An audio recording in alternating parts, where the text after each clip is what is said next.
Ladies and gentlemen, let's game into the video. Let us discuss the Steam sale deals for December the 27th. There are some pretty good ones available today, to say the least. First one is Assassin's Creed 4 Black Flag, 25% off, which means it is $44.99 US, or for the digital gold edition, you're going to be looking at the princely sum of $59.99. By the way, there is absolutely zero off the season pass. Before we go any further, let me say that don't buy this from Steam. Why? Because if you go to Amazon or you go to a couple of other websites, but let's just use Amazon as an example, it is $34.99 for the PC version. So pretty much you're saving $10, and I don't know about you, but I'd rather have that money in my pocket than anywhere else. With that said, I have covered this fairly extensively both on the PS4 and the PC. The PC version is definitely superior to the next generation consoles, particularly if you have NVIDIA cards. You'll actually be able to enjoy hardware physics.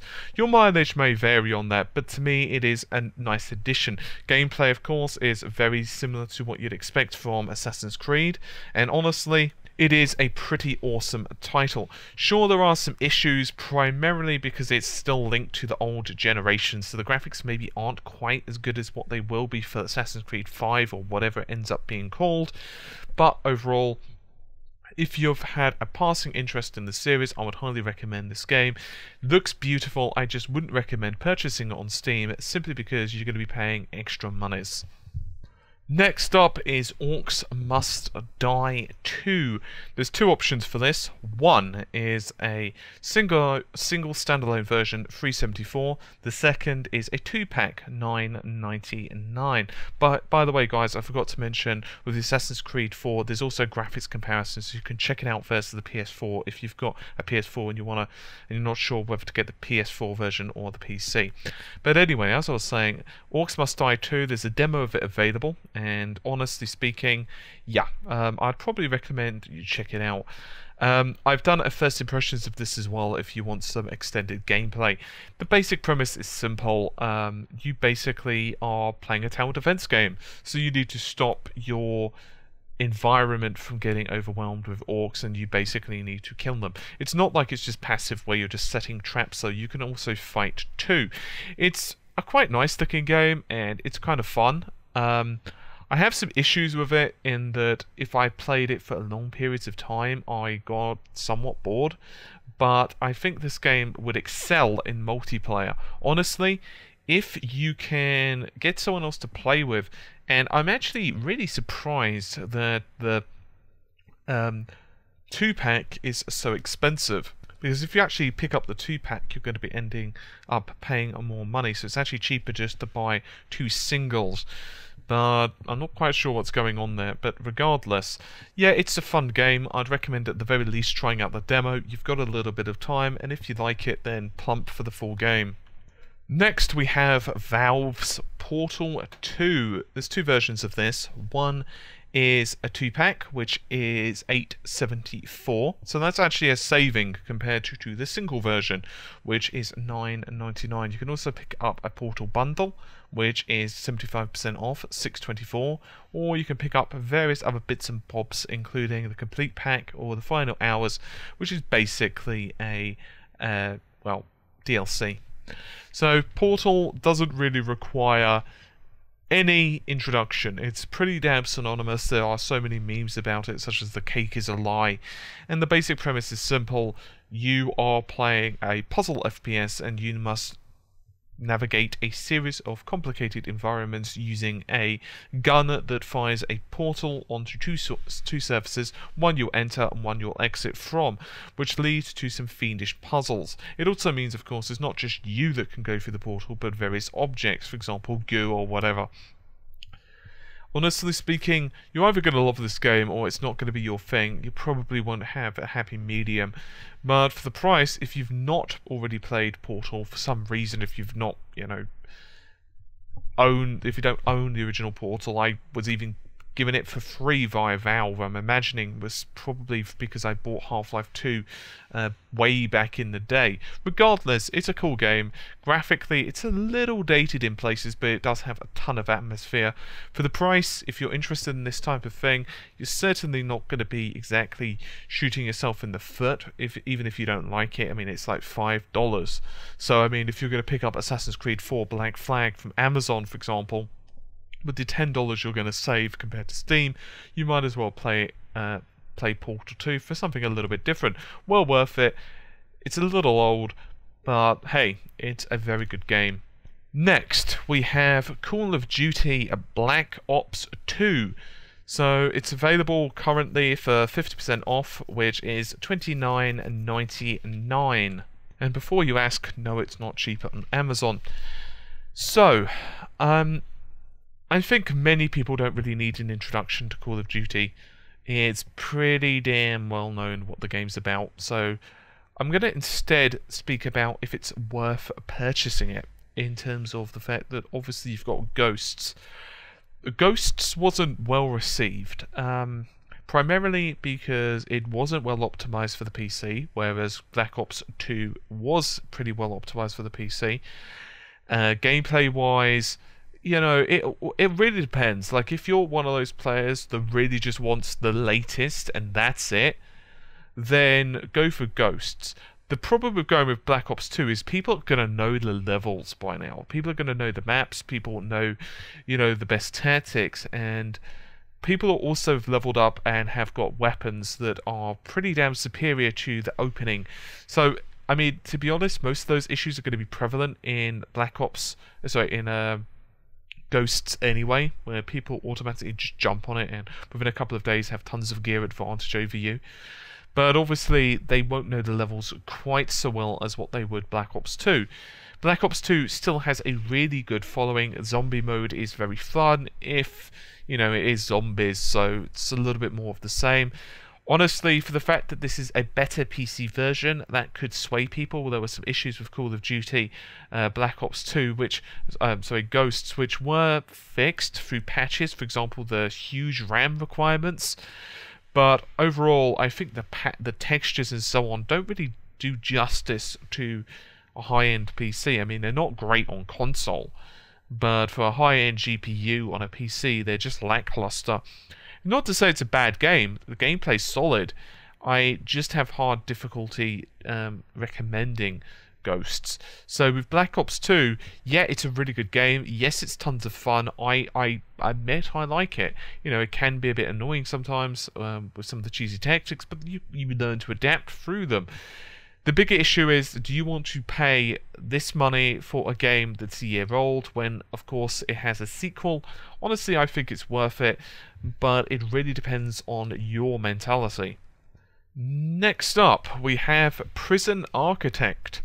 So, I don't really think this requires much explanation because the actual name pretty much tells you what you have to do. The basic idea here is that you are running and creating a prison to look after inmates. You are paying for an early access, so you're going to be paying 50% of the normal RRP for this, which means you're going to be paying $14.99, which isn't a bad price. It is, of course, Steam Workshop enabled. Honestly, I've not tried it myself. However, tons of people have that I know, and it's well regarded actually, particularly if you're interested in strategy type of affairs. Sure, you know, it's not the prettiest looking game. It's, you know, a retro style, but I actually kind of like the look of it. If you're interested in a simulation slash strategy game that's a little bit different, then you could do a lot worse. The price isn't too bad either. It's not going to be going cheaper than this for a while, I feel. Next up, we have Resident Evil 6. That's available for 70% off, which means it is $12. It's slightly more expensive, like $1 or $2 more expensive on Amazon, so you might as well get it with Steam. There's also a complete pack which adds tons of different multiplayer modes for $15. You've also got Resident Evil Revelations, which is 50% off as well, which is $24.99. So what do I think of Resident Evil 6? Honestly, it was one of those games that had a ridiculous amount of potential, but Capcom tried to please too many people, which is an issue, as you can imagine. Graphically, it's pretty impressive. It is. It's not bad looking, even on the PC, compared to what you would expect. It's not the most well-optimized port, but the graphics aren't shabby. The issue is that it doesn't really give you what you'd want from Resident Evil. It's not really traditional survival horror. One or two of the campaigns at points do have that, you know, like nerve-wracking moments, but they're few and far between, honestly. And when you look at what the roots of Resident Evil are, it's somewhat of a disappointment. It feels like an action game, particularly when you're on the motorcycle sections. I got on one and I was like, oh god, why? No, I don't want to be racing on a motorcycle. I am not playing Devil May Cry, I am playing Resident Evil. That doesn't mean that it's a bad game, okay? If you just say to yourself, okay, it's an action Resident Evil, and the great thing is it has co-op, and you can actually play split screen on the same system. That's right, you can actually do it on your own PC, play split screen, so that means you can both take controls of one of you on keyboard and mouse and one of you on a controller, and that works quite well actually. I, honestly speaking, don't hate the game, I just feel that it misses some of the really good opportunities that possibly we would have seen. As I said, not terrible for the price, especially if you're willing to play co-op with someone. It's a pretty good purchase. By the way, guys, we've done extensive coverage of RE6 on the channel, so you can check out gameplay on the PC version as well. Next up is Don't Starve. This is available for 66% off, which is a really good price. It's available basically for $5. There's a 2-pack of this, which is an even better price. It's $2.64. So I have done a first impressions of this on the channel if you want some idea of the gameplay. So what is this? Well, the basic premise is that you are left in the wild. And it's a dark, scary place, and you must survive. So to do that, you have to hunt for food, berries, whatever you need. You have to gather resources. You have to survive various attacks of creatures. You have to make sure that you have a fire, because you don't want, you know, to be in the dark, because then bad things happen to you in the dark, believe me. It's actually pretty fun. Which is surprising. It has kind of a gothic Tim Burton style aesthetically, which is quite nice actually. For the price, it's a good purchase. It won't be for everyone, I'll be honest. I would recommend check out the first impressions and see what you think. The basic premise is how long can you live? You know, it's pretty cool. It's not my favourite game ever, but it was one of those games that I was surprised how much I actually enjoyed it when I was playing it. So yeah, I suggest check out the video if you're unsure. But if you're interested in an adventure kind of horror title, and it actually is moddable as well, then, you know, it's not a bad way to go. It also has a lot of replayability, simply because you can always count on new worlds since they're randomly generated. Lego Lord of the Rings, $7.49 US, that's 75% off. I'm going to be honest here, guys, I can't be unbiased with this game. I really didn't like it. I found the combat to be extremely frustrating and babyish, and I honestly, I'm just going to go out and be blunt, I really don't like Lego games. I know some people do, and I'm aware that, you know, that's part of the charm, is the fun, but, you know, I just don't like it. I'm just going to be honest, it's not my brand of humour, and I find it very hard to be unbiased. If you are interested in this type of thing, if you're, you know, it could have been a really good game, but it wasn't, in my personal opinion. Amata ended up doing the review because I really, you know, I found myself being completely unbiased, so you can check out her first impressions of it on the channel. It's just my personal opinion. I'm not saying the game is bad, but for someone like me who, you know, really doesn't like the cutesy Lego style, I just couldn't stand it. It just drove me nuts. It's not to say that the game is bad, it's just, it it really wasn't my thing. It's a personal opinion type of thing. It scores fairly well, honestly, in terms of reviews. Graphically, it's not too bad. It has a lot of style, has a lot of good animation and stuff. It's just not personally something that I like. Finally, Hitman Absolution, available for £5 or $5 or $5.99 for the professional edition. You can also pick up the Hitman collection with tons and tons and tons of extra little goodies. Unfortunately, rather oddly, it's only 50% off this, which means you're actually going to be paying a hell of a lot of money compared to, well, Absolution by itself. It's 50% off or $22.49. So I have covered this extensively on the channel, so you can check it out if you so desire. The basic premise is simple at the start. You play as Agent 47, and obviously you are Hitman. Pretty much within the opening few minutes, you're given a mission to kill your handler. And it all starts to spiral downhill from there for him. I actually really like this game. It does stealth pretty well, and you honestly do feel like you're lethal as a hitman, but at the same time you don't feel like you're this invincible super soldier that can pretty much take out an army just by the pure manliness of his, chest hair. It works really well.